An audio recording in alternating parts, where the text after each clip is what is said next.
Welcome to my channel Compare History. Origins of kingship, myth-born and God-touched. What births a king?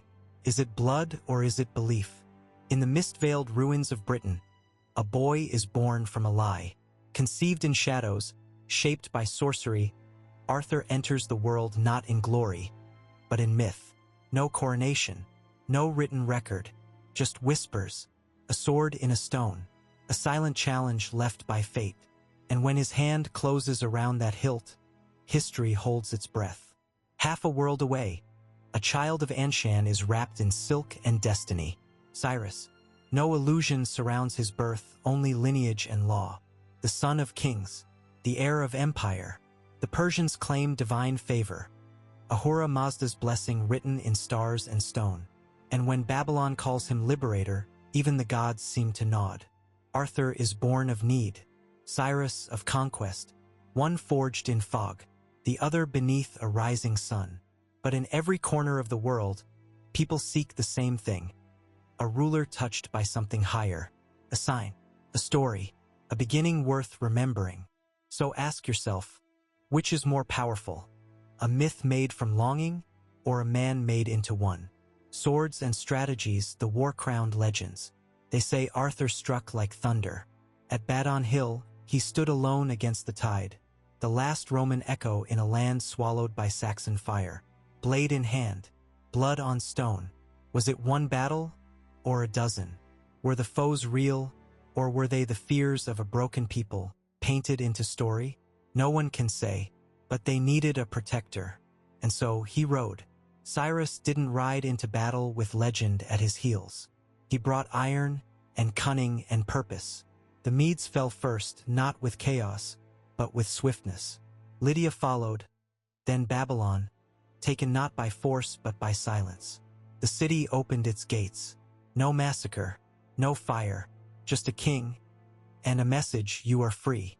Arthur's wars are the wars of memory. Cyrus's the wars that shaped maps. And yet, both wore the crown of conquest.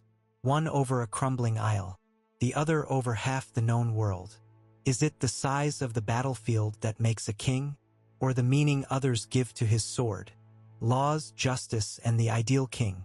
In Camelot, justice sat at a round table. No throne, no higher seat, just men equal in council, bound by code.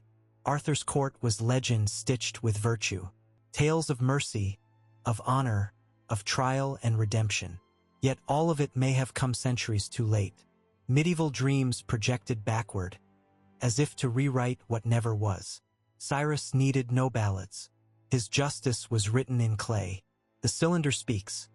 No forced worship, no broken temples. Let them pray, let them speak, let them live. Even the conquered were heard. Even the exiled returned. His laws were not stories.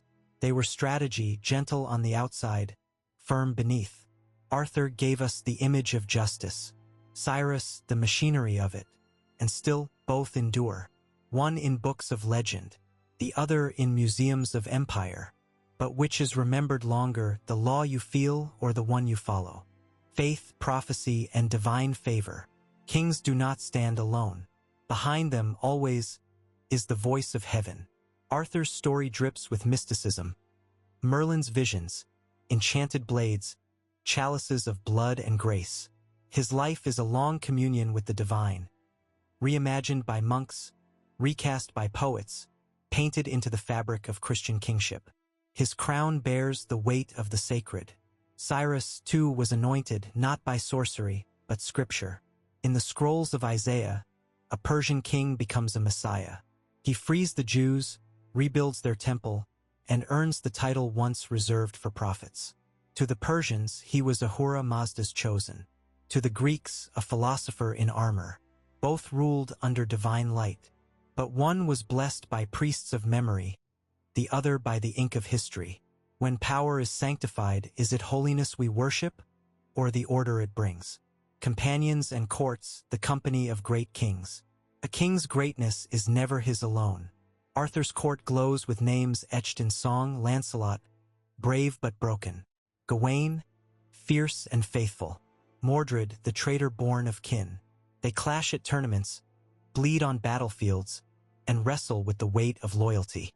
Whether real or imagined, they stand for virtues the age hungered for. Cyrus had no need of legend. He had generals. Harpagus, who betrayed one king to build another. Croesus, the golden king of Lydia, spared and counseled by the very man who conquered him. Around Cyrus stood not fables but minds, sharp, ruthless, and necessary. Arthur's fellowship teaches ideals. Cyrus's outcomes. One court forged myths, the other policy. But who shapes a legacy more, the friends we imagine or the enemies we convert? Death, legacy, and the afterlife of kings. Arthur did not die, not truly. Struck down by betrayal, he did not fall into soil. He was taken to Avalon, cradled by mist, where the wounded wait to rise again. No grave, no bones, just the promise of return. And so, he lives on wherever justice falters. Cyrus died as kings do, on the battlefield, sword in hand, facing the fierce nomads of the steppe. His tomb rose in Pasargadae, modest, enduring, watched by stone guardians. Even Alexander wept at his resting place. One death became prophecy, the other a monument.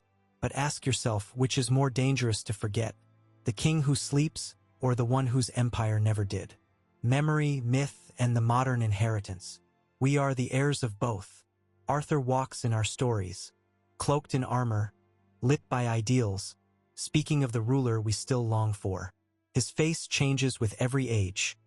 Defender, dreamer, symbol of sovereignty.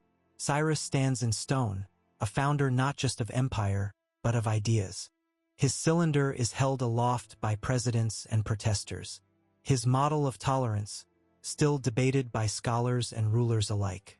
Arthur is what we hope to be, Cyrus what we are, or fear we might become. One rules through longing, the other through legacy. And perhaps that is the final secret of kings, that the real ones are remembered in records, but the immortal ones in hearts.